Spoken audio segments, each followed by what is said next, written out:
I'm Alex Moewes. I came in 2000 to the University of Saskatchewan in the physics department, and before that I was 5 years in the US, and before that I did my undergraduate and graduate education in Germany.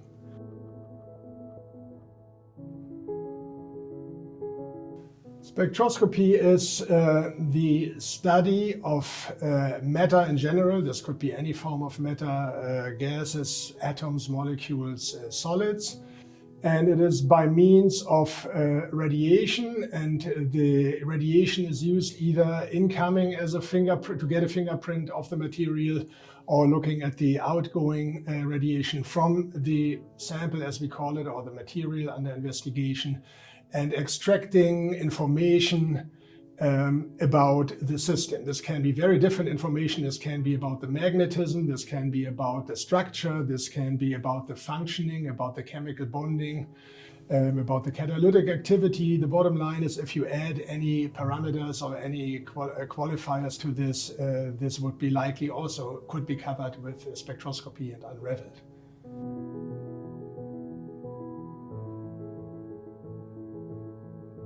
Yeah, we do actually exclusively spectroscopy, so this means we use these modern light sources like synchrotrons, and namely the Canadian light source here on campus, and we use also other synchrotrons sometimes. And we use these techniques called absorption and emission spectroscopy and inelastic scattering. These are all different techniques, and we use them to extract what I call a fingerprint of the material. And this fingerprint will help us to unravel a certain question. This could be how to make better lighting materials, which is one area which my group works in. This could be to find less corrosive materials. This could be to find a new material that has new properties that haven't existed before, say superconductivity or things like that. So the range of application is basically limitless.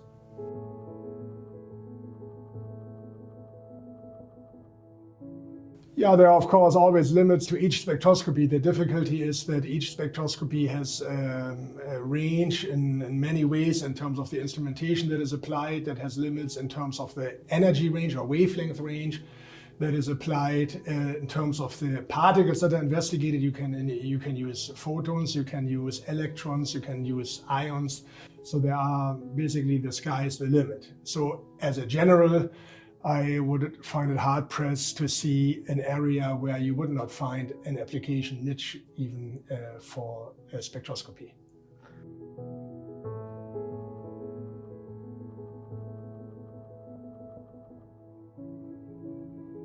Herzberg is largely known for the spectroscopy of gases, first of all. So these would be molecules and atoms.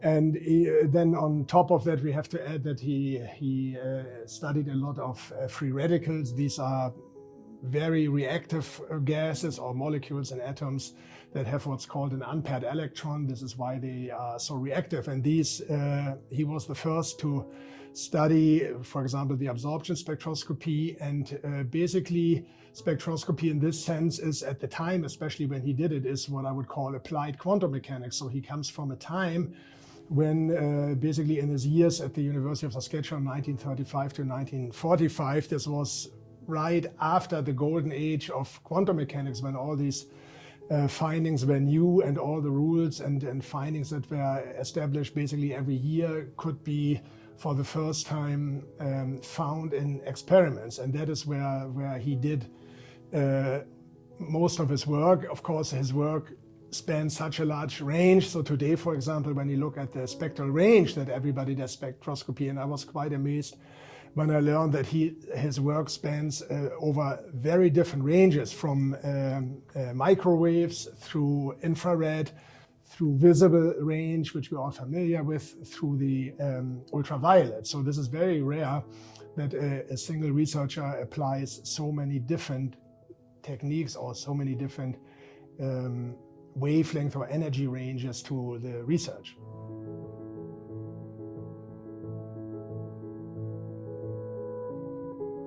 Well, first of all, one can always look at the similarities and at the difference. So let me start with the similarities. I would say that in terms of the techniques, I do in an oversimplification, basically very, very similar things. So there's a certain energy or wavelength range, those are always synonyms for the same thing, of the radiation that we are using. He did the same thing. I just use a different energy range, soft X-rays compared to the range of energies that he was working in, visible and ultraviolet and so forth. So this is already very similar. The next thing is when you look at the apparatus, you have to always look at how do you dissect the radiation coming from the system or the absorption, how do you dissect it by energy or wavelength, and you do this exactly with what's called spectrographs at the time, or spectrometers we call it nowadays. And I use today, or my group uses diffraction gratings, and so did Herzberg. It's just he did it with different parameters for the optical range, and we do it now for the soft X-rays. But basically, the principle how you look at the photons or the radiation coming out, we do it in the same way. The only nifty thing that we have today that didn't exist at his time are, of course, the synchrotrons. So while Herzberg was looking at the radiation coming, say, from methylene or some free radicals, and looked at the absorption of this, we do basically the same thing with the synchrotron. The only new thing is we have a much, much better and more powerful, and also, of course, more expensive and more sophisticated source for the experiment. We have a synchrotron. He had to use basically a white light source.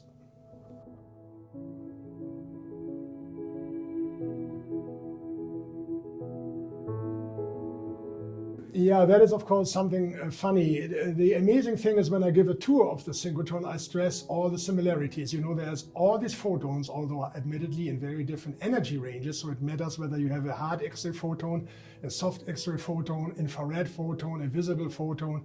There's many different areas in terms of where these can be used. They probe entirely different things.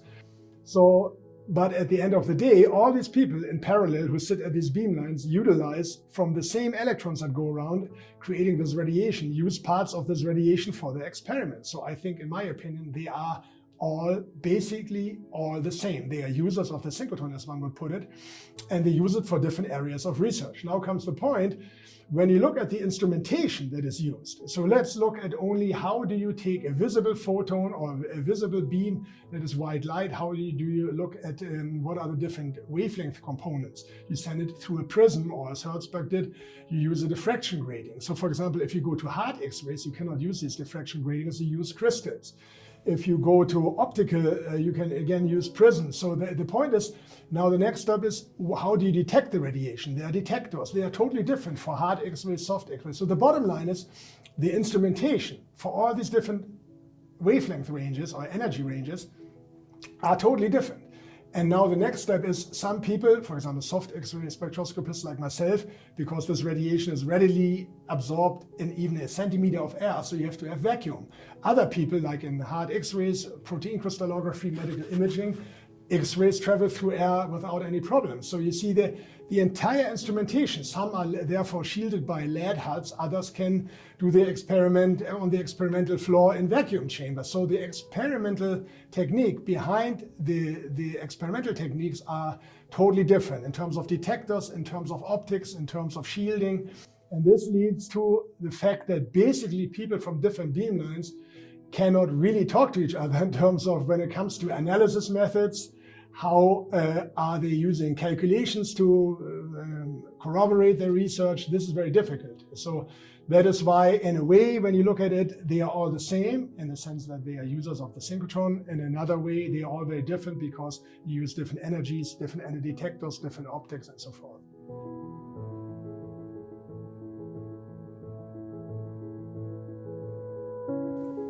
The impact of Herzberg on my own career was that I also saw myself always in the notion that I wanted to unravel where quantum mechanics or aspects of quantum mechanics were not known. So it is actually not a coincidence that my students also all calculate the use of course sophisticated codes. These are not some hand calculations or so. So they use some sophisticated computer codes to also basically verify the quantum mechanic that applies to the systems we are looking at.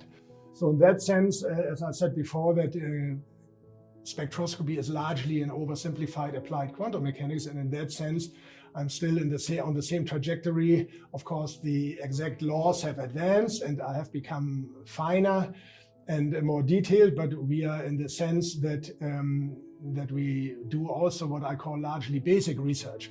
And this is especially interesting because, as you know, today everybody is very impatient due to many different aspects of our lives, and nobody likes to talk about basic research anymore, which is what Herzberg did in establishing the laws and fundamentals of quantum mechanics. So everybody today is very interested that when you study something, is it tomorrow in your toaster?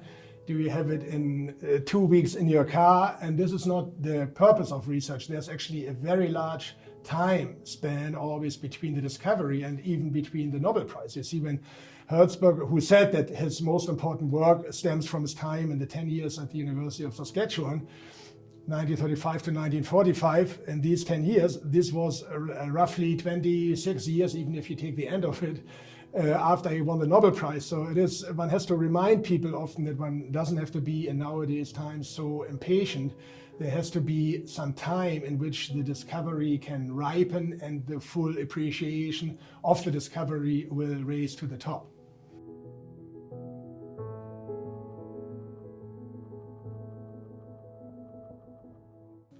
At U of S, there would be, and I've spoken actually to people in the chemistry department, many professors that are here today would not be here in this way and not doing the research they are doing. I think this, some people might call this far-fetched, but the U of S is known for many people who do spectroscopy here. And actually, when the Canadian Light Source came to the University of Saskatchewan, is now on campus, this was another stepping stone for having a lot of spectroscopy at the University of Saskatchewan. And if I look at the different energy ranges, the trick about, or the nifty thing about the synchrotron is it offers so many different wavelength and energy ranges to do studies with. Yeah, so you can do the same things that Herzberg did. You can look at infrared. There are people like Ian Burgess in chemistry who do this. There are people in hard X-rays and geological science like Ingrid Pickering and Graham George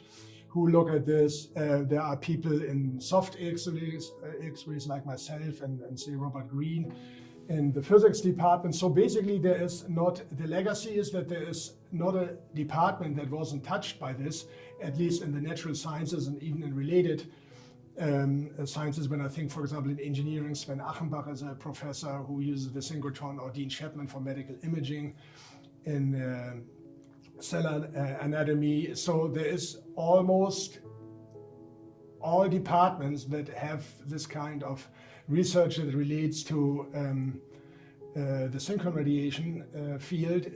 There's almost all these departments are involved in this, and this is largely due to the legacy of Herzberg.